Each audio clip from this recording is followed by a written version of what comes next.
Magandang tanghali po. Oras na para sa maiinit na balita.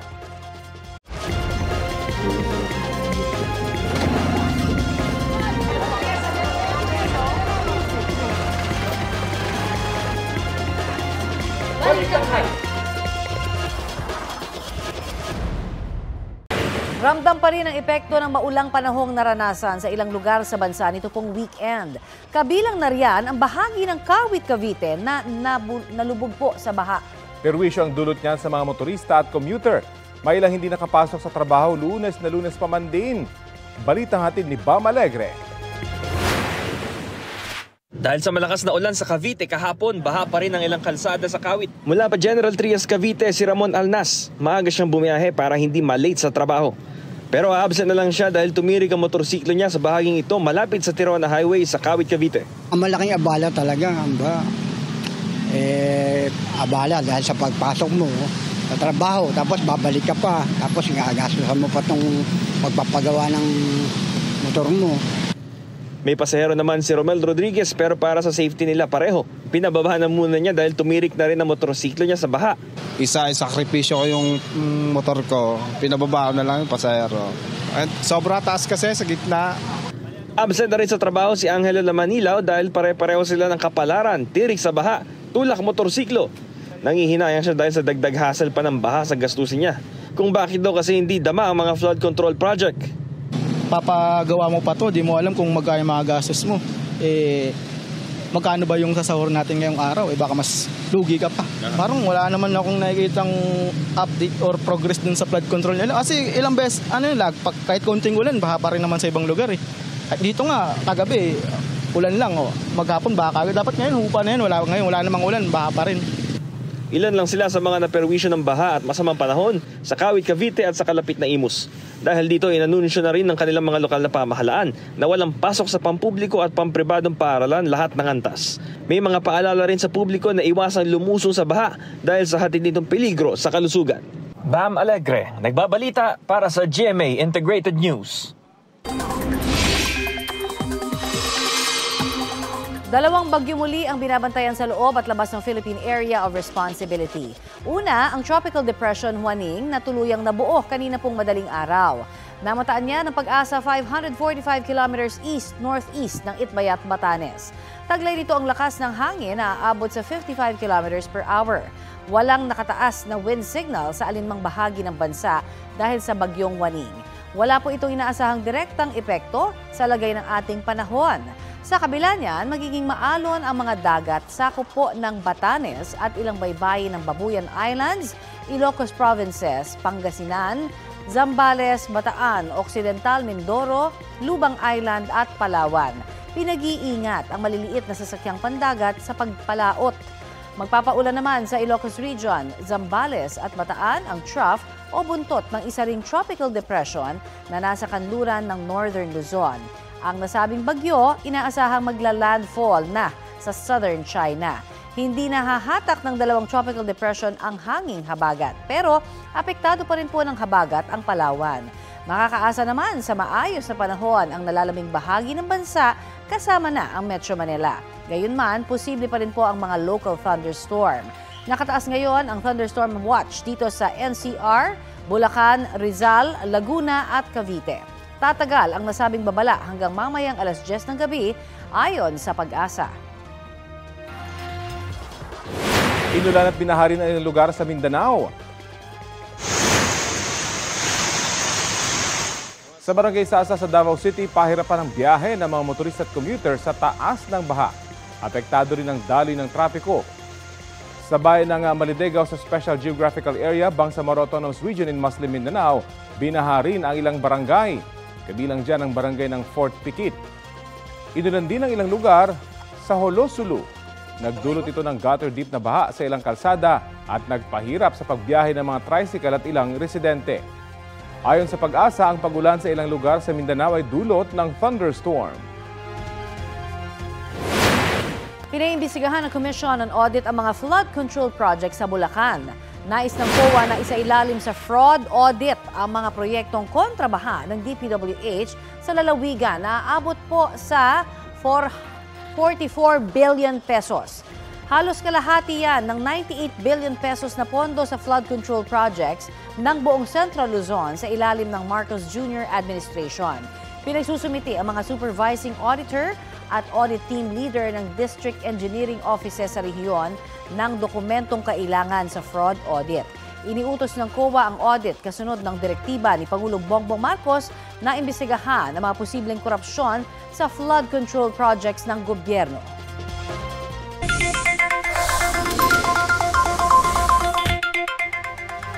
Mga kapuso, dagdag bawas ang galaw bukas ng mga produktong petrolyo. Base sa anunsyo ng ilang oil companies, may price hike sa gasolina. Madaragdagan po yan ng 60 centavos kada litro bukas. May rollback namang 80 centavos sa kada litro ng diesel. May bawas presyo rin ng ilang kumpanya sa kerosene na 90 centavos kada litro. Ngayong taon, ito na ang ika-20 beses na taas presyo sa gasolina, habang ika-14 namang rollback sa diesel at ika-16 sa kerosene. Arestado ang 14 na taong nagpapatakbo umano ng online test job scam hub sa Parañaque. Ayon sa PNP Criminal Investigation and Detection Group, kabilang sa mga nahuli ang isang babaeng Chinese. Meron din silang nasagip na 17 taong gulang na babae sa scam hub. Sabi ng PNP CIDG, nagpapadala ng links ang mga suspect sa isang messaging app para kumpletuhin ang mga biktimang ilang online tasks. Pagkatapos, i-require ang mga biktima na magbukas ng cryptocurrency account at mag-deposit ng pera roon. Konektado raw yan sa account ng manager ng umano'y scam hub. Nakumpiska ang mga computer, cellphone, mga ID, crypto account numbers at iba pang ginagamit umano sa scam. I-turn over ang menor de edad sa DSWD.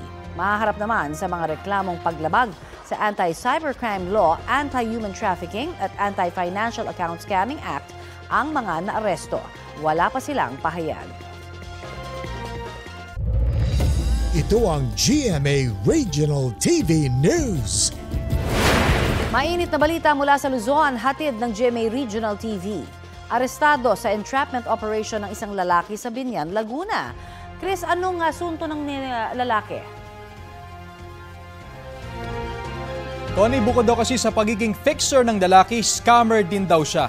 Sa tanggapan ng Land Transportation Office sa Binyan City, agad inaresto ang lalaki nang ibigay ng isang nagpanggap na kliyente ang kanyang bayad. Aminado ang lalaki sa ganitong gawain. Pagkatapos daw magbayad ng mga nais magpaayos ng dokumento, itinatakbo na nila ang pera nang walang serbisyong inaasikaso sa LTO. Tiniyak naman ng mga taga-LTO na hindi sila kasabwat dito. Maharap ang suspect sa reklamong usurpation of authority. Handa raw siyang ituro ang iba pang nambibiktima roon. Aabot naman sa mahigit 6 na milyong pisong halaga ng marijuana ang nasabat ng mga otoridad sa Baguio City. Kabilang ang isang senior citizen sa dalawang naaresto sa buy-bust operation ng PIDEA Cordillera sa Barangay Crescencia.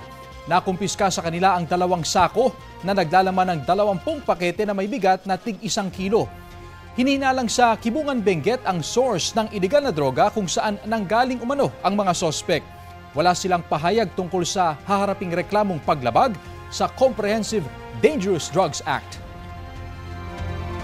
Isinusulong ni Senate Minority Leader Tito Soto na magkaroon ng mandatory drug testing sa Senado. Dahil po yan sa impormasyong may nagmarijuana umano sa Senado. Sa liham ni Soto kay Senate President Cheese Escudero, sinabi niyang ang pulisiyang ito ay para maging drug-free workplace ang Senado. Natanggap na raw ito ni Escudero at nakatakda siyang sumagot ngayong araw. Suportado naman ito ni Senator Mig Zubiri na sasailalim daw sa drug testing ngayong araw kasama ang kanyang staff. Si Senate Majority Leader Joel Villanueva naman matagal na raw suportado ang ganitong panawagan sa mga senador at naniniwalang maipagpapatuloy sa ilalim ng pamumuno ni Escudero.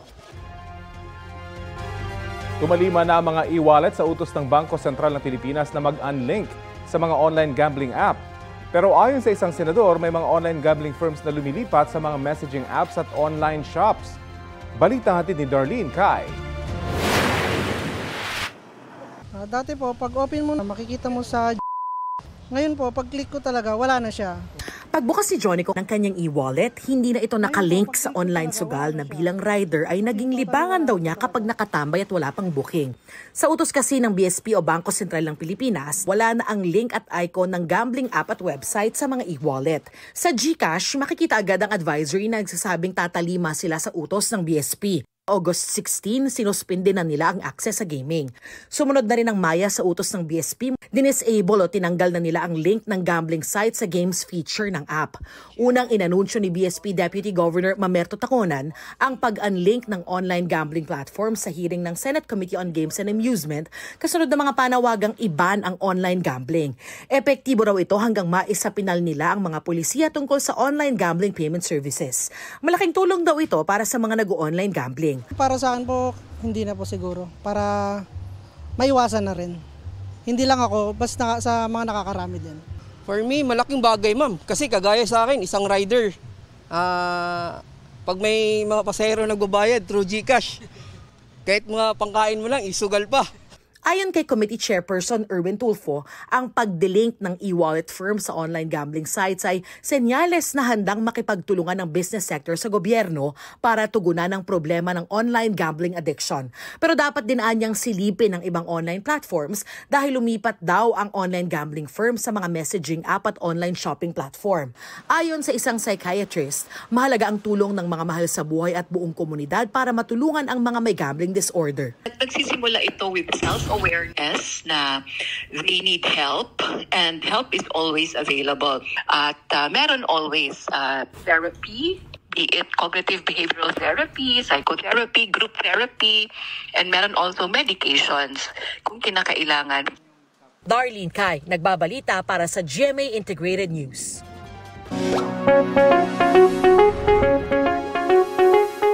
Mga kapuso, sumipa ang mga kaso ng dengue sa bansa matapos manalasa ang nagdaang habagat at mga bagyo noong nakaraang buwan. Batay sa datos ng Department of Health, umabot sa 15,091 ang naitalang dengue cases mula July 13 hanggang July 26. Mas mataas po yan ng 7% kumpara sa mga kaso noong June 29 hanggang July 12. Nananatili raw na nakaalerto ang DOH sa mga kaso ng dengue. Mga kapuso, huwag kalimutang maglinis ng mga lugar na maaaring pamugaran ng mga lamok. Gawin ang taob, taktak, tuyo at takip sa mga lalagyan ng tubig. Kung sakaling makaranas naman ng lagnat at sintomas ng dengue, agad na kumonsulta sa health center o magtungo sa dengue fast lanes ng DOH. Samantala, bumaba naman ang mga kaso ng leptospirosis na naka-admit sa mga pampublikong ospital sa Maynila. Batay sa datos ng Manila Public Information Office, as of August 15, 56 ang naka-admit. Mas mababa yan kumpara sa naitalang 87 pasyenteng naka-admit noong August 11. Naka-confine ang mga pasyente sa Gat Andres Bonifacio Memorial Medical Center, Ospital ng Tondo, Justice Jose Abad Santos General Hospital, Ospital ng Maynila Medical Center at Santa Ana Hospital. Patuloy rin po ang paalala ng DOH at lokal na pamahalaan sa publiko na mag-ingat, panatilihing malinis ang kapaligiran at agad kumonsulta sa doktor. Huli kamang pagsabog na yan sa Tagbilaran, Bohol. Nangyari yan sa isang kainan na bubuksan pa lang sana. Ayon sa alkalde ng Tagbilaran, wala namang nasaktan sa insidente. Pero ang pagsabog nagdulot ng blackout sa lugar na umabot ng 1 oras. Tumanggi magbigay ng pahayag ang franchisee ng kainan. Inaalam pa ang sanhi ng pagsabog. Pinatawan ng suspensyon ng driver's license ang mga nahulikam ng mga pasaway na motorista sa kalsada. Kabilang po dito ang nag-dance challenge sa kanyang motorsiklo at ang driver na pinayagang mag-control ng manibela ang isang bata. Balitang hatid ni Chino Gaston. Motorcycle rider na tumayo sa kanyang mismong motor at kumasa pa sa isang dance challenge habang nasa gitna ng kalsada. Babalik ka manibela. Batang nagko-control ng manibela habang nakakandong sa driver. Oil tanker na umararo ng 4 na sasakyan sa Maynila matapos mawalan umano ng preno. SUV na sumalpok sa eskwelahan sa Caloocan kung saan 7 ang sugatan, kabilang ang 6 na estudyante. Ayon sa pulisya, aksidenteng naapakan ng driver ang silinyador pero kwento ng driver, nagloko aniya ang sasakyan. Ang sunod-sunod na paandar na yan ng mga motorista at kabi-kabilang disgrasya sa kalsada ang dahilan para patawan ng Land Transportation Office ng 90-day suspension ang lisensya ng 4 na drivers. Paulit-ulit naman kaming lahat ni Pangulo na sumunod na lang tayo, huwag na tayong pasaway.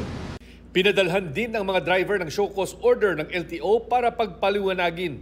Lalo't bukod sa kanilang lisensya ay posible rin silang maharap sa reklamo. Kasi ang problema sa pagiging pasaway, kung may maaksidente, may madidisgrasya, baka hindi kang mawalan sila ng lisensya, baka may kulong pang kasama yon.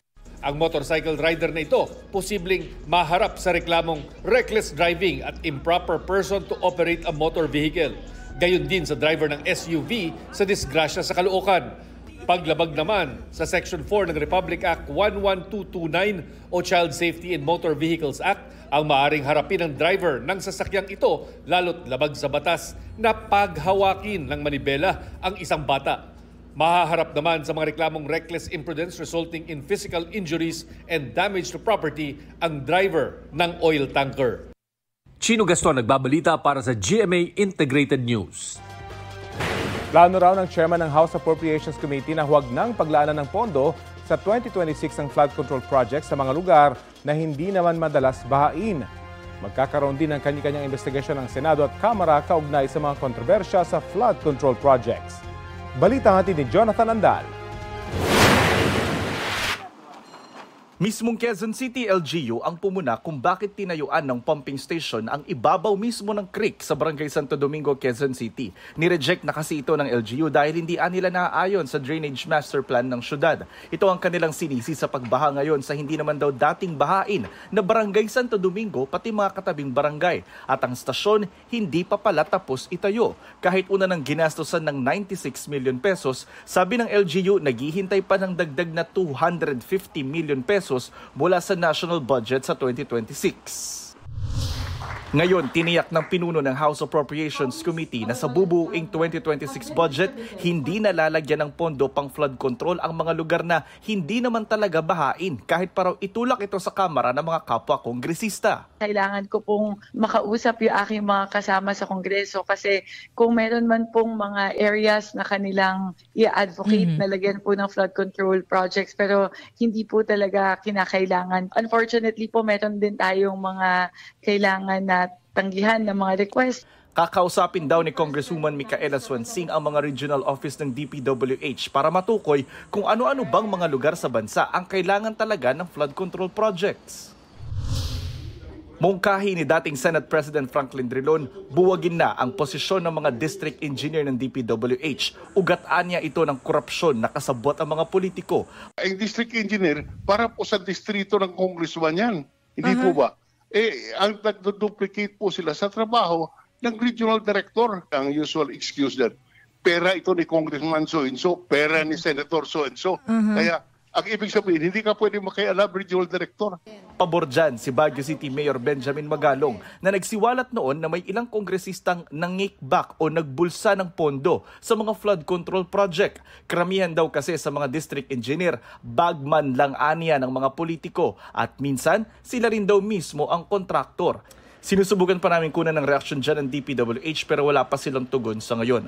Sa Martes, sisimula na ang investigasyon sa flood control projects ng Senate Blue Ribbon Committee sa pamumuno ni Senator Rodante Marcoleta. May gagawin ding pagsisiyasat ang Tri-Committee o 3 komite ng Kamara, ang Public Accounts, Public Works at Good Government. Suwestyon ni Drilon, dahil may mga politikong dawit, huwag Kongreso ang mag-imbestiga kundi Ombudsman at COA o Commission on Audit. Sang-ayon din sa kanya si Senator J.V. Ejercito. Napagbibintangan po ang dalawang kamara pero masisiguro ko lang na sa Senado wala akong kilala na may contractor sa amin.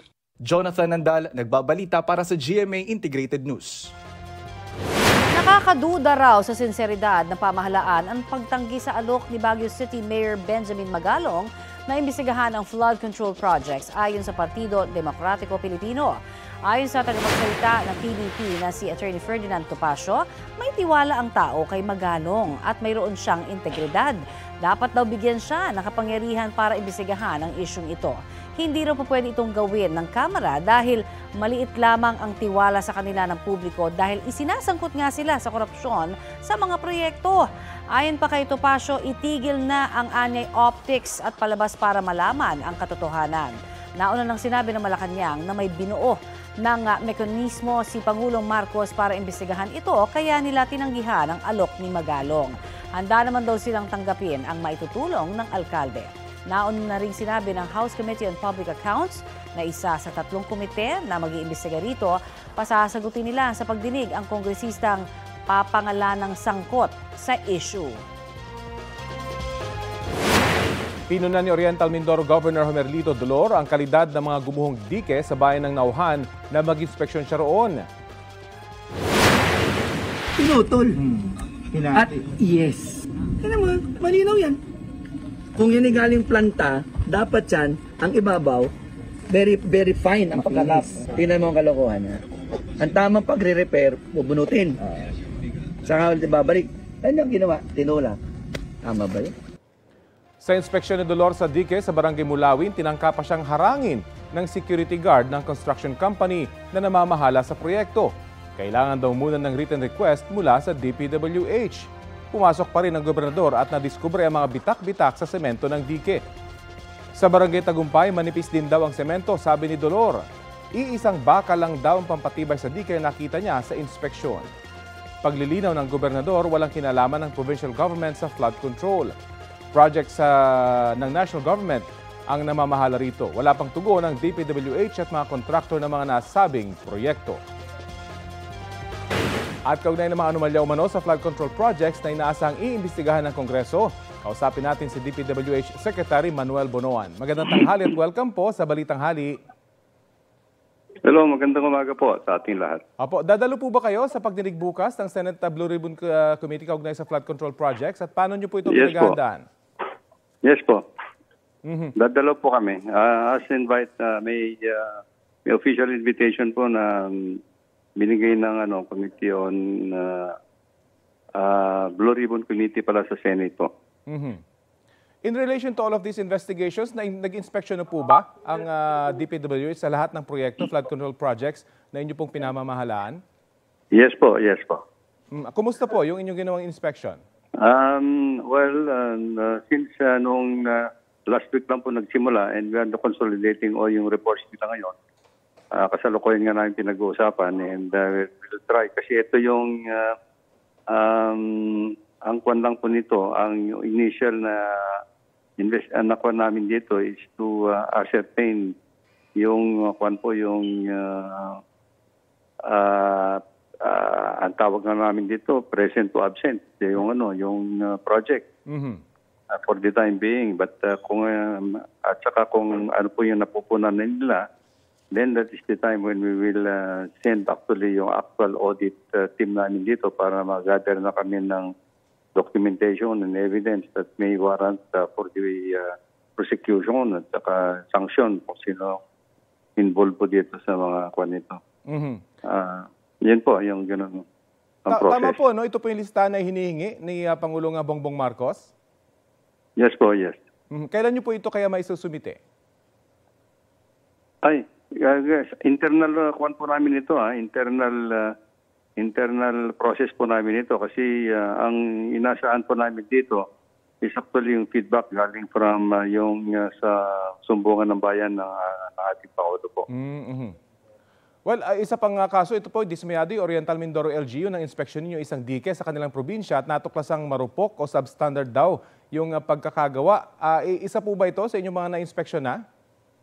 Ito po yung padadala kami ng audit team namin para tignan po lahat yan. In the meantime, yung regional office po namin doon, I think gumagawa na po sila ng initial investigation at saka audit din po doon sa ginawang yung sinasabi ni Governor Dolor po na substandard na dike.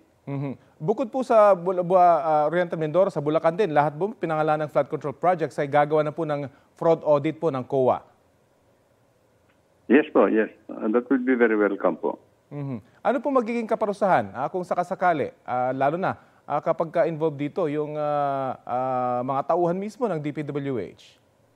Aba, kung anong karapatan po sanksyon sa kanila, then we'll impose it po. Wala naman kaming, we don't know exactly kung anong ipapato na kaparusahan na. We will not be the one to determine kung anong kaparusahan. But certainly, if we will submit all the documents actually kung sino man yung mag-iimbestiga po. Pero magkakaroon din po sila ng administratibong kaso kung sakali? Palagay ko po. Kung mapatunayan po na may involvement o sa may sala, then talagang may administrative case at saka criminal case kung meron pa po. Ano po masasabi niyo sa plano raw ng Chairman ng House Appropriations Committee na huwag nang paglaanan ng pondo sa 2026 yung mga flood control projects sa mga lugar na hindi naman po madalas sa bahain? Ay, internal process po nila yun yata. Internal process nila kasi we just consolidated actually yung mga projects that were initially in-include doon sa National Expenditure Program para doon sa legislative by legislative process. So nandoon na po lahat. Now, if they want to look at all these projects, actually, internal process na po sa House of Representatives po yan. Pero sinusuportahan niyo po yung ganitong hakbang para ma-prioritize yung talagang bahaing lugar? Yes po. Anything that will improve actually the process, sumusuporta po kami. Opo. May mungkahi rin pong tanggalin na sa posisyon na DPWH District Engineer dahil tila kasabot daw ang posisyon nito sa mga kickback. Ano pong yung reaction nyo rito at yung mga akusasyon na bagman daw yung ibang mga regional directors ng mga politiko? We will have to study yung ano nito kasi civil service ko nito. Organization na namin ito civil service ako naman ito mga tao namin. Mga tao namin. So, we can study the suggestion. But I think, and look at, I think ang intention naman yata is para hindi maging mapatronize o familiarize yung mga district engineer namin to however, nasabi nila. But I think there are other ways actually to do it without removing them naman. Kumusta po ang moral ngayon sa DPWH with all these accusations? Okay lang po sila. No? I think we're just, naman po sila ngayon. I think on their toes that I think na nag-iimbestiga. Lahat po naman. And tingnan natin. And they are actually, kwan po dito, na alam na nila that I have made my statement that whoever will be found to be involved but in any anomalies for that matter, we will not hesitate actually na bigyan sila ng sanction po. Okay, abangan po natin itong kabilang mga investigasyon na ito. Maraming salamat po sa oras na binahagi niyo po sa Balitang Hali. Salamat din po. Si DPWH Secretary Manuel Bonoan. Sa CCTV na yan sa Balayan, Batangas, nagminor ang jeep na yan sa National Highway sa barangay Langgangan. Bumangga sa likod nito ang kasunod na bangkulong na isang uri ng tricycle. Kasunod din nito ang isang dump truck na nabangga at nakaladkad ang bangkulong. Dead on arrival sa ospital ang 15 taong gulang na sakay ng bangkulong. Sugatan ang 4 na iba pang sakay nito. Ayon sa pulisya, nagkaareglo na ang may-ari ng truck at pamilya ng mga biktima. Hindi na sila magsasampa ng reklamo sa driver ng dump truck. Gumulong na ang deliberasyon sa Kamara para sa 2026 National Budget. Kuha po tayo ng detalye sa ulat on the spot ni Tina Panganiban Perez. Tina? Connie, formal nang binuksan ang deliberasyon ng House Committee on Appropriations sa panukalang 6.793 trillion 2026 budget. Ayon kay House Speaker Martin Romualdez at kay Appropriations Committee Chair Micaela Swansing, sisiguruhin nilang ang kada pisong gagastusin ng pamahalaan ay pakikinabangan ng tao. Lalo pat sinabi ni Swansing na ang bawat piso sa budget ay galing sa dugo at pawis ng bawat Pilipino. Ito rin ang kauna-unahang budget process na binuksan sa People's Organization at Civil Society Organization. Katunayan kasama sila sa mga in-acknowledge sa pagsisimula ng deliberasyon kanina. Ang DBCC o Development Budget Coordination Committee ang magbibigay ng briefing ngayong umaga. Ang bumubuo sa DBCC ay ang Department of Budget and Management, Department of Economy, Planning and Development, Department of Finance at Bangko Sentral ng Pilipinas. Nilinaw ni Swansing na briefing pa lang ito at hindi pa pagdinig dahil hindi pa nare-refer ang GAB o General Appropriations Bill sa komite. Sabi ni Swansing, kailangan kasing i-check ang kada linya ng NEP o National Expenditure Program na siyang isinumite ng ehekutibo at kakain din ng oras ang printing nito. Sabi pa ni Swansing, inaasahang maihahain ng DAB sa loob ng isang linggo. Connie? Maraming salamat, Tina Panganiban Perez.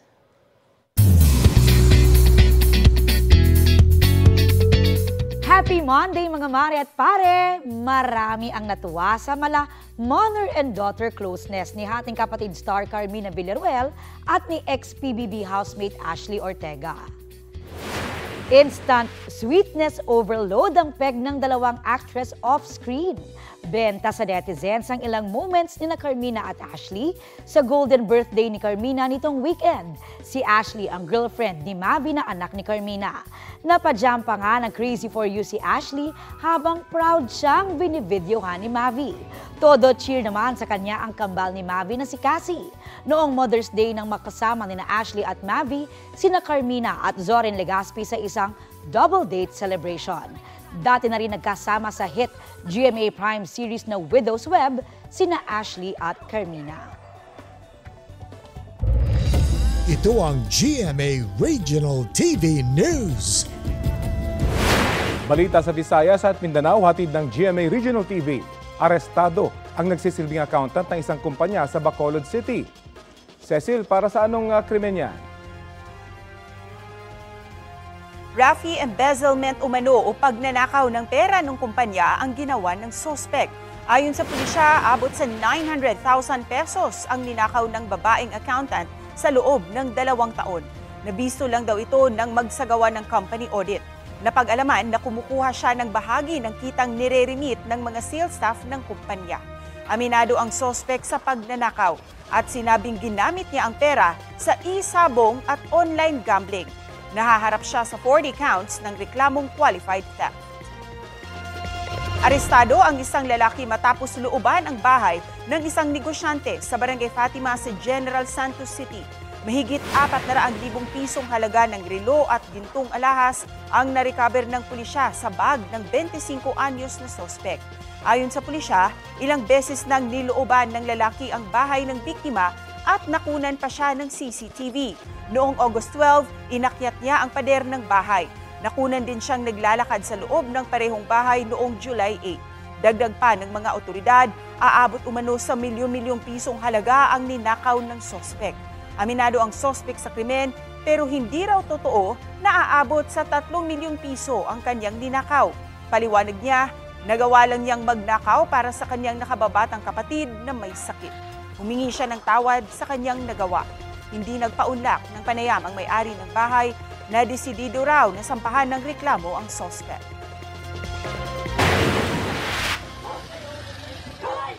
Nakahandusay ang lalaking yan habang kinukuyog ng grupo ng mga lalaki sa Cebu City.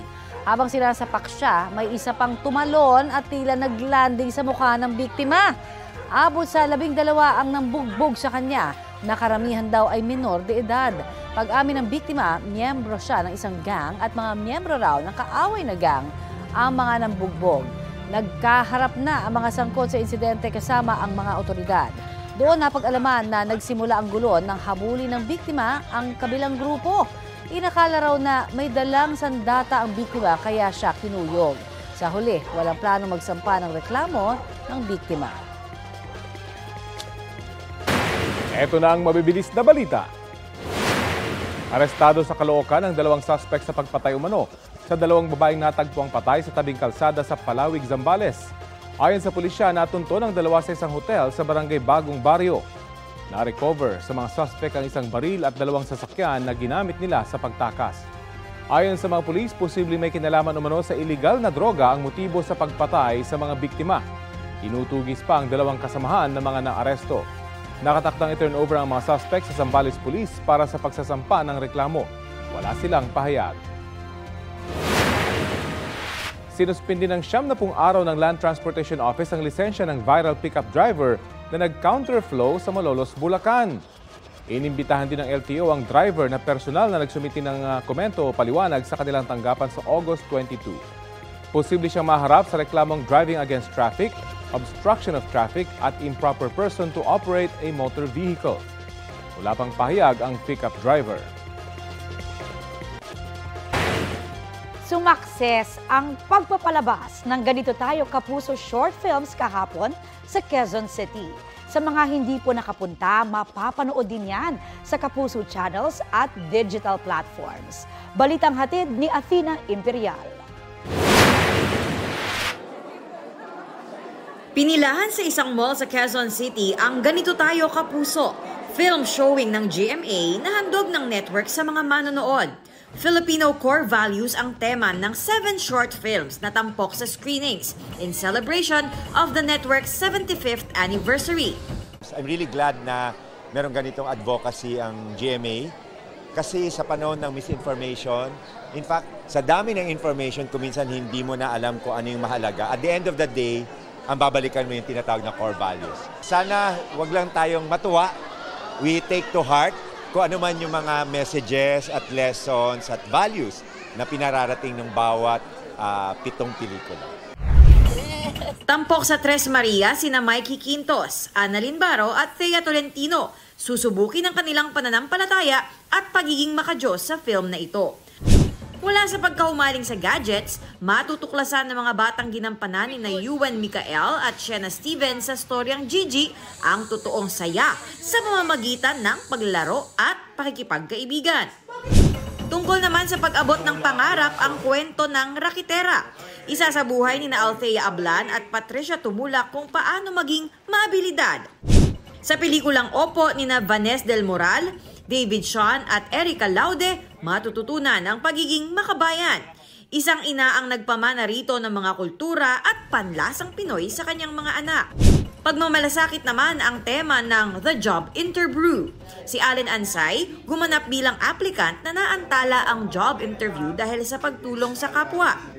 Inalalan naman ng isang ama ang sakripisyo bilang jeepney driver sa pelikulang Para sa Pamilya. Pagiging mapagmahalang ipakikitang aral ni na Matt Lozano at Heath Jornales. Pagkamalikhain ang tinampok sa The Mommy Returns, kung saan ang mga recipe ng mommy sumikat online dahil sa talento ng isang estudyante. Ang mag-amang Roy at Anton Vinzon magkasamang gumanap sa isa sa short films. Scenes nila ang pinakapumatok sa moviegoers. Kwento nila, hindi raw planado ang pagiging cast ni Roy. Ihinatid lang daw niya si Anton sa set ng last day of shoot. Kinausap ako ng taga Channel 7. Pwede ka bang to? Of course, yeah. Hinatid ko lang siya. Sabi ko, okay, game. Good experience daw kay Anton na makasama sa short film ang kanyang daddy na nagtuturo sa kanya ng acting tips at pakikisama sa mga cast at production staff and crew. Dapat kilalain mo muna yung co-actors mo bago ka tumungtong sa set na yon. And dapat i-memorize mo lang lagi, paulit-ulit lang dapat yung i-memorize mo kaya doon matutupad yung eksena na yon. Mapapanood din ang short film sa GMA, GTV, iHeart Movies at Heart of Asia, maging sa YouTube at GMA Pinoy TV para sa mga global kapuso.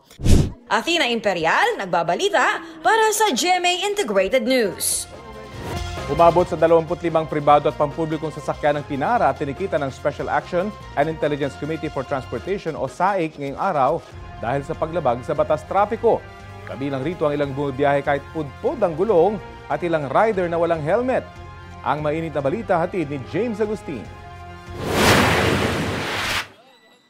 Sunod-sunod na pinara ng mga operatiba ng Special Action and Intelligence Committee for Transportation o SAIC ang mga motorsiklo na hindi nakasuot ng helmet ang rider at angkas sa Magsaysay Boulevard sa Sampaloc, Maynila kaninang umaga. Halos lahat ng angkas, mga estudyante na hihahatid sa kalapit na eskwelahan. Todo dahilan ng mga magulang. Nagmamadali lang sir, kakagising ko lang kasi pinagkatid lang rin ako ng asawa ko eh. Ngayon lang kasi nagmamadali ako eh. Paalala ng SAIC sa mga magulang, dapat nakasuot ang tamang helmet ang kanilang mga anak kapag sumasakay sa motorsiklo. Napakadelikado po dahil hindi natin masabi yung aksidente kung kailan o posible po bang mangyari. Iba po yung nandun tayo sa pag-iingat. Hindi rin pinalampas sa mga jeepney na bumabiyahing pudpud na ang gulong at sira ang brake lights. Mayroon pang gumagamit ng improvised plate. Sabi, tsaga-tsaga muna po eh. At wala pa pong pambili yung may-ari. Extra lang po kasi dito, nasira kasi yung unit ko eh. Ngayon lang pa ako nakabiyahe ulit eh. tinawagan na ako, bumiyahe ako. Kabiyahe ko lang nga po eh. Ang bus na ito tinanggalan ng plaka dahil out of line. Nagsakay daw ng pasahero sa Cubao, kahit ang nakasaad sa prangkisa na biyahe ay Sorsogon hanggang Pasay lang. Sumusunod lang po kami sa mga dispatcher namin kung pinapasakay kami ng pasahero po. Umabot sa 15 motorcycle riders, 7 jeepney drivers, 2 bus driver at 1 truck driver ang natikitan dahil sa iba't ibang paglabag. Sabi ng SAI, kahit araw-araw ang kanilang inspeksyon, marami pa rin pampublikong sasakyan na nakikitaan ng mga paglabag, kaya mas hihigpitan nila ito simula ngayong araw. Yung pong mga mahuhuli po natin na mga lumalabag dito po sa ating mga ginagawang roadworthiness inspection ay irerekomenda na po natin for actual inspection ng kani-kanila pong mga sasakyan sa LTO para ito po ay masuri at makita po kung karapat-dapat po bang makatakbo sa mga pampublikong kalsada. James Agustin, nagbabalita para sa GMA Integrated News. Iniutos ng National Police Commission na bawiin ang balasahan sa pulisya na ipinatupad ni PNP Chief General Nicolas Torre III.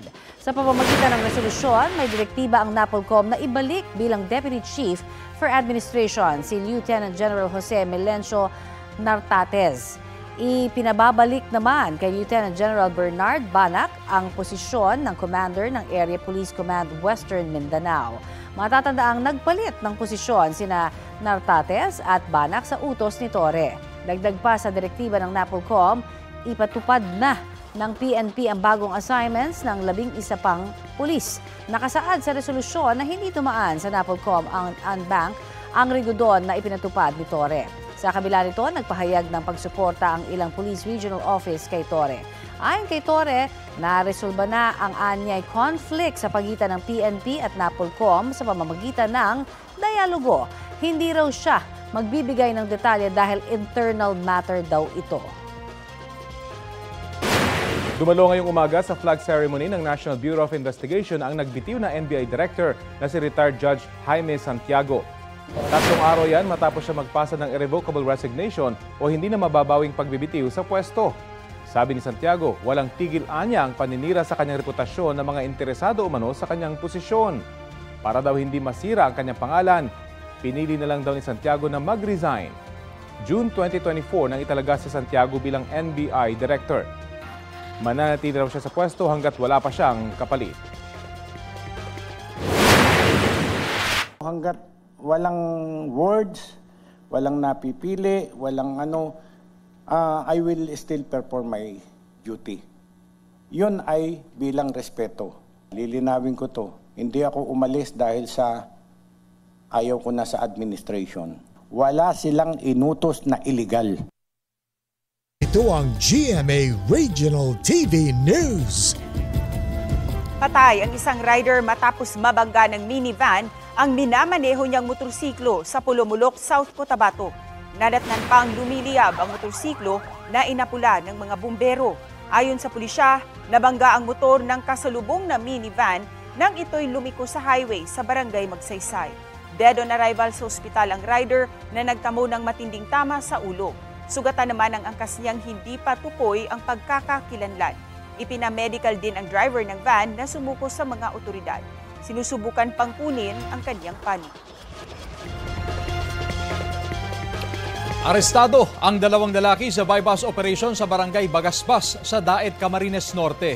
Ay sa pulisya, nasabat sa mga sospek ang mahigit sa 2 kilo ng hinihinalang shabu na nagkakalaga ng mahigit sa 14 na milyong piso. Nakumpiska rin ang isang kotse, 500 pisong bypass money at mga peking 500 at 1,000 piso. Nasa kustodiya na ng Daet Municipal Police Station ang mga sospek na maharap sa reklamong paglabag sa Comprehensive Dangerous Drugs Act of 2002. Wala silang pahayag. Extra special ang 20th Showbiz Anniversary ni Kapuso Primetime Queen at Stars on the Floor Dance Authority Marian Rivera. Kasama niya kasing nag-celebrate ang mga estudyante ng Philippine National School for the Blind. Game si Marian na nakisaya sa meet and greet doon. Say ni Marian, thankful siya sa mga estudyante dahil sa hatid nilang inspiration at pagmamahal para sa buhay. Last month naman nang pasayahin ni Marian ang Smile Train Kids. Speaking of smile, kumasa sina Mommy Yan at Sixto Dantes sa new mom trend online. Sa video, may ibinulong si Marian kay Sixto. Ang caption nito ay, "Smile if you want a new mom." Biglang nawala ang smile ni Sixto at umiling pa. Si Marian naman napasmile sa cuteness overload ni Sixto na ikinatuwa rin ng netizens. May 6.8 million views na yan sa Facebook. Mga mare at pare, confirmed! Getting ready na ang global superstars BTS para sa kanilang much-awaited comeback. Inanunsyo yan mismo ng grupo sa kanilang 7-minute live broadcast sa Weverse nitong weekend. Chika ng OT7, looking forward na silang iparinig ang kanilang binubuong album na nakatakdang i-release sa 2026. Feeling emotional naman ang ARMY dahil sa non-stop kulitan at tawanan ng K-pop idols while enjoying their beach vacation sa Los Angeles, California.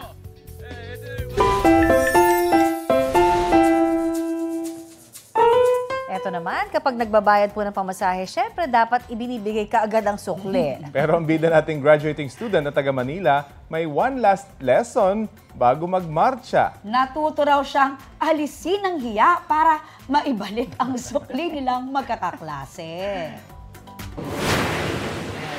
Good afternoon po. Pwede po ba kuha yung sukli sa 100? Ano po kami? 7, 84 po, bali 16. Ayun, no? Malapit nang bumaba sa modern jeep sina Maybell at mga kaklase niya. Kaya kailangan na raw talagang makuha ang sukli nila. Kaya ang kaibigan si Arvin naglakas loob na para mapansin ng manong doktor. For the barker ang peg sa loob ng jeep gamit ang portable mic at speaker. Worth it naman dahil naibigay ang 16 pesos na sukli sa 100 pesos na bayad nilang magkakaklase. Ang video nakakuha pa ng mahigit 1 million views. Yan ang trip na trending! Bakit hindi ba kaagad na ibibigay ang sukli? Baka naman nakalimutan. Tsaka may mic pa na din, no, sa loob. Ay, baka Hindi kanya mo dala bit-bit nung niya. estudyante. Bit-bit niya. Baka may video okay sila. Oo nga, oo nga. Pero kuwela naman at talagang paalala naman to na ibalik nyo naman kaagad. Lalo na marami nagtitipid na estudyante, di ba? Malaking bagay yung kahit na piso lang. Correct. Ito po ang Balitang Hali. Bahagi kami ng mas malaking misyon. Ako po si Connie Season. Rafi Tima po. Kasama nyo rin po ako, Aubrey Carampel. Para sa mas malawak na paglilingkod sa bayan. Mula sa GMA Integrated News, ang News Authority ng Filipino.